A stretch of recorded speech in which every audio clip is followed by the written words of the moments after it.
Olá, é uma grande alegria, um grande prazer retornar aqui na presença de vocês, que são todos muito bem-vindos, para podermos estudar um pouco mais as lições evangélicas, as lições de nosso Senhor Jesus Cristo. E hoje a ideia é desenvolver o tema aceitação. O que vem a ser? Aceitação é, de fato, o primeiro passo para a libertação. Por quê? Porque não dá para se desfazer de dor ou da pena, mas, aceitando o acontecido, nos permitimos a nós mesmos, continuar avançando, retomando a vontade de viver. Há uma expressão japonesa assim, shikata ga nai. Não há o que fazer, não há mais o que fazer.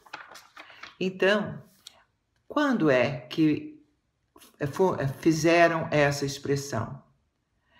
Justamente depois dos bombardeios sobre as cidades de Hiroshima e Nagasaki, e também depois do tsunami, em que muitas vidas se perderam, acontecimentos trágicos, dolorosos. Mas concluíram que era preciso continuar a viver. Então, forjaram essa expressão, que longe de ser expressão de derrotismo, muito mais de afirmação da vida. Shikata ga nai.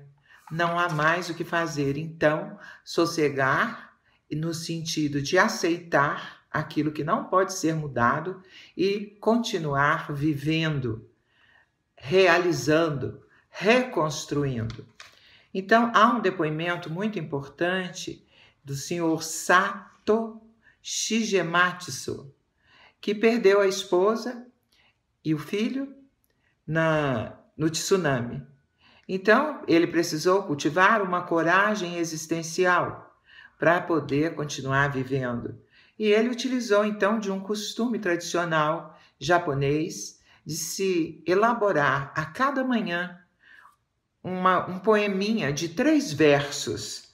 E foi nesse fazer que ele conseguiu encontrar alívio para as suas dores. Então, toda manhã, ele contou para um entrevistador, um jornalista que o buscou, um dos seus versos, um dos seus poemetos. Diz assim: desprovido de bens, nu, contudo, abençoado pela natureza, acariciado pela brisa do verão que marca o seu início. Então, isso é um exemplo. Ele abraçou a sua vulnerabilidade e o fazia todas as manhãs, por meio desses poemas. Ele se conectava consigo mesmo para se renovar como a própria natureza.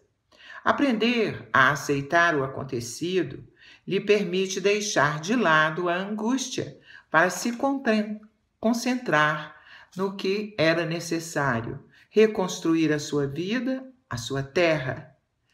Há um ditado que diz assim: se você cair 7 vezes, levante-se 8. Entrar em contato com a própria vulnerabilidade presente e a própria dor é uma forma de parar de lutar com o que já não pode ser mudado. Isso nos remete à prece da serenidade. Senhor, concedei-me a sabedoria para que eu possa me esforçar para mudar aquilo que pode ser mudado. E também a resignação diante daquilo que não pode ser mudado. E a consciência de separar uma coisa da outra. Para enfrentar uma crise ou uma grande adversidade, é preciso aceitar as próprias circunstâncias e ser útil, tanto para si mesmo quanto para o outro. Por isso, recomendam-nos os espíritos evoluídos que é preciso ser paciente, prudente e persistente. Diz Paulo numa das suas epístolas: em tudo dai graças. A atitude de aceitação é quase sempre característica dos adultos serenos, firmes e equilibrados, a qual se soma o estímulo que possuem do senso de justiça, pois enxergam a vida através do prisma da eternidade.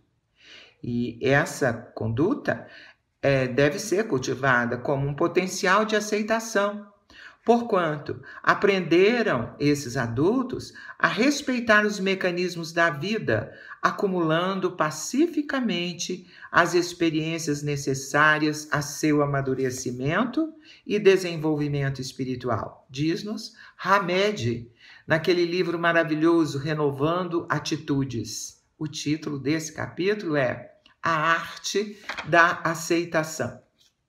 Por quê? Porque quando não enfrentamos com aceitação, criamos uma estrutura mental de defesa.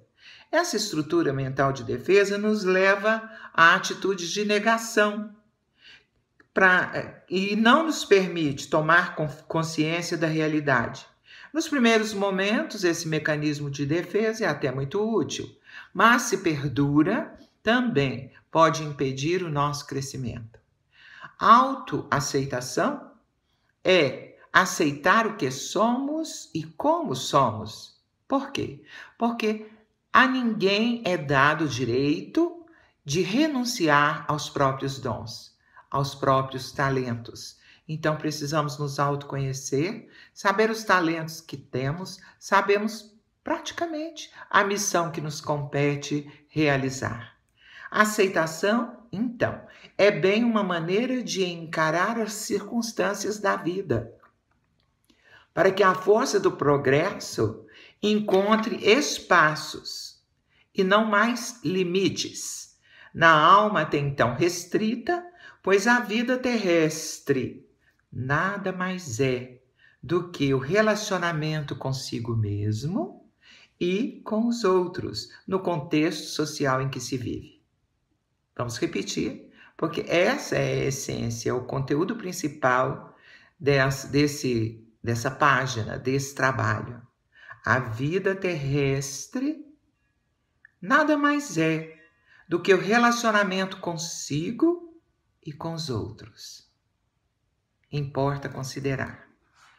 Admitir o modo de ser dos outros, mas permanecer respeitando a nós mesmos, sendo o que realmente somos e fazendo o que achamos adequado para nós próprios. Então, é autonomia, é a autoaceitação, é o autoconhecimento que vai nos ditar a conduta acertada para esse conviver conosco próprios e com os outros.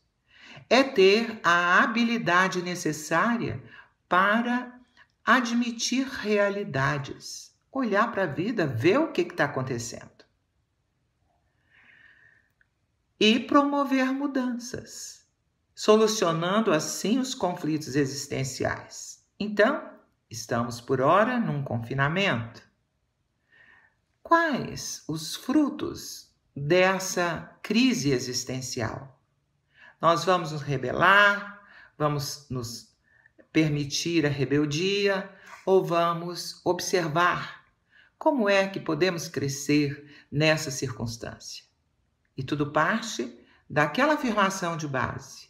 Precisamos aceitar o que não pode ser modificado e retirar dos acontecimentos o que for útil, digno e bom para nós próprios. Sempre caminhar com autonomia para poder atingir os objetivos pretendidos. Aceitar o que não podemos mudar é de vital importância para seguirmos adiante e transformar as nossas vidas. Aceitar não significa resignar-se. Se orienta rumo a tolerar uma situação, entender que assim é e que nem tudo que é bom. Porém, com uma inclinação para o agir, ou retirar das circunstâncias imutáveis o que for de mais útil. Abandonar a luta contra algo que não possui solução e buscar outros caminhos que permitam viver de modo como almejamos. Seu futuro está na sua mão. Abrir-se, então, para novas possibilidades é o caminho do acerto. A aceitação está longe de ser conformismo, longe de ser vitimismo ou passividade. É muito mais uma maturidade emocional, uma maturidade espiritual. É um processo que vai nos fazer desenvolver habilidades, autoaceitação, autoestima, amor e respeito por nós próprios. Então, nós queremos ilustrar com uma história que está naquele livrinho psicografado por Chico Xavier e Neio Lúcio, que se chama A Galinha Afetuosa. É a história de uma galinha muito maternal, que certa vez encontrou um ovo e dispôs-se a chocá-lo carinhosamente.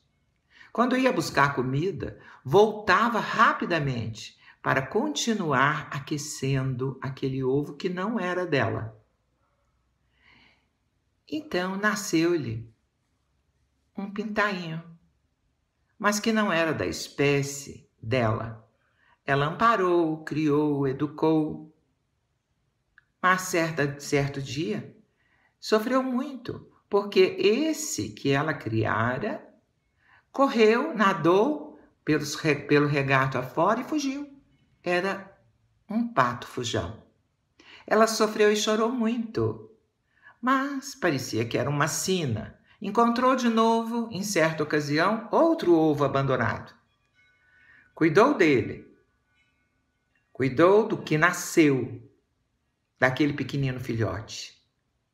E certo dia, sofreu de novo uma tremenda decepção. O filhotinho voou, era um corvo. Voou e a deixou frustrada e triste, quase que conformada em viver sozinha na solidão.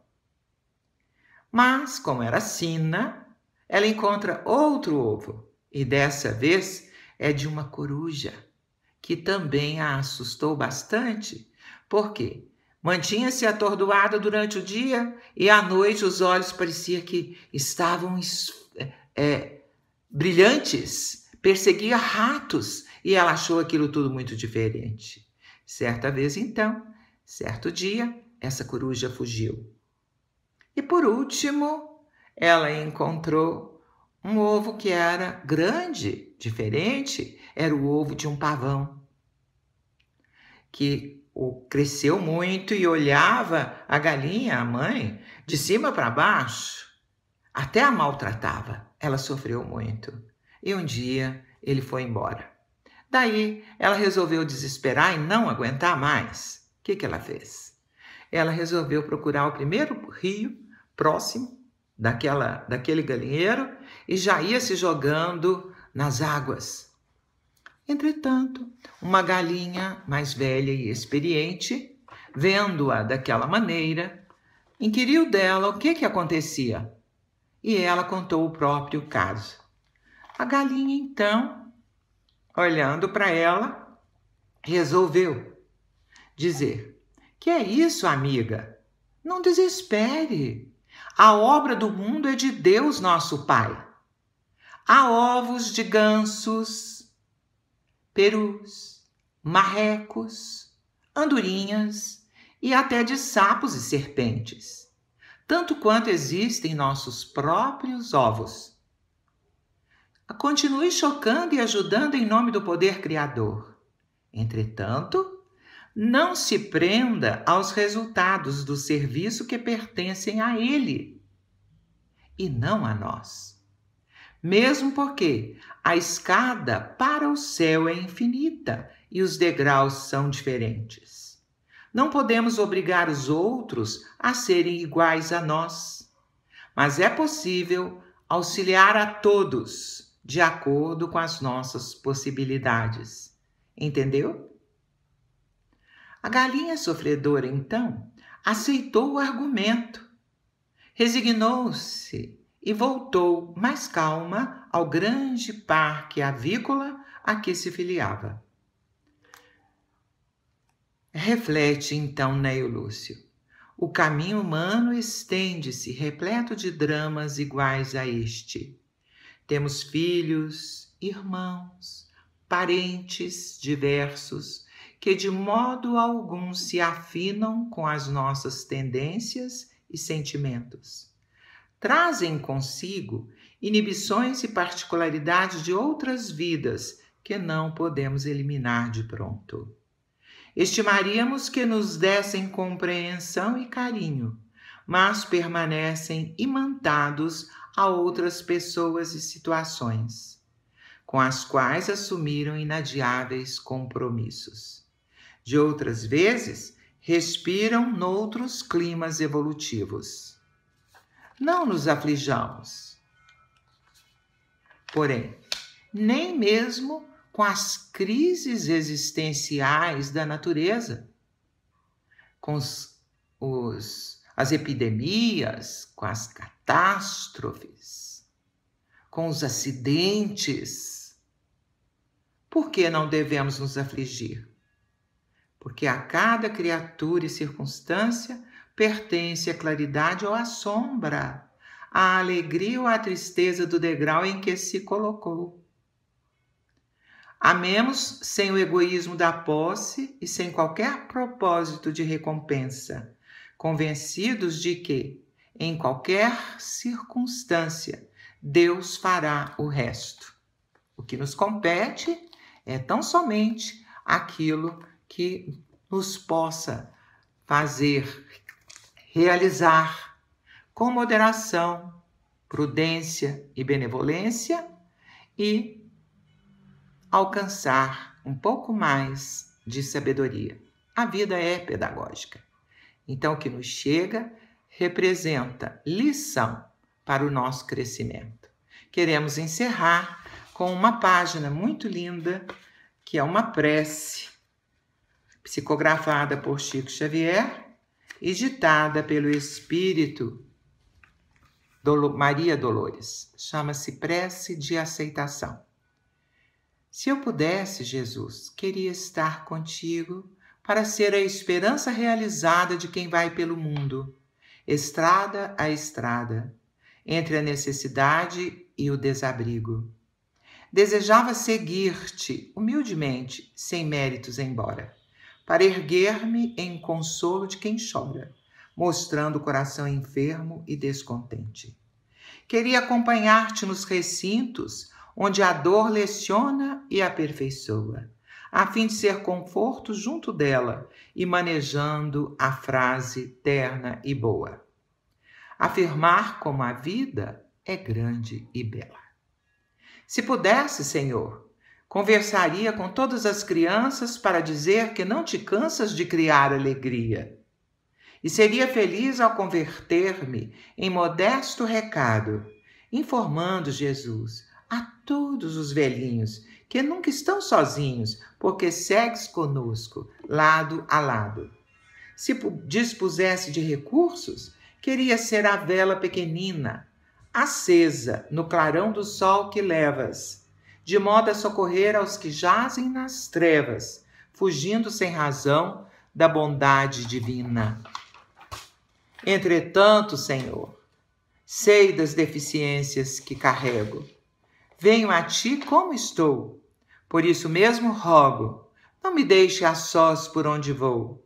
Se não posso, Jesus, ser bondade, socorro, paz e luz, toma-me o coração e, perdoando a minha imperfeição, esquece tudo o que meu sonho almeja e ensina-me, Senhor, com o teu imenso amor, o que queres que eu seja. Gratidão a todos.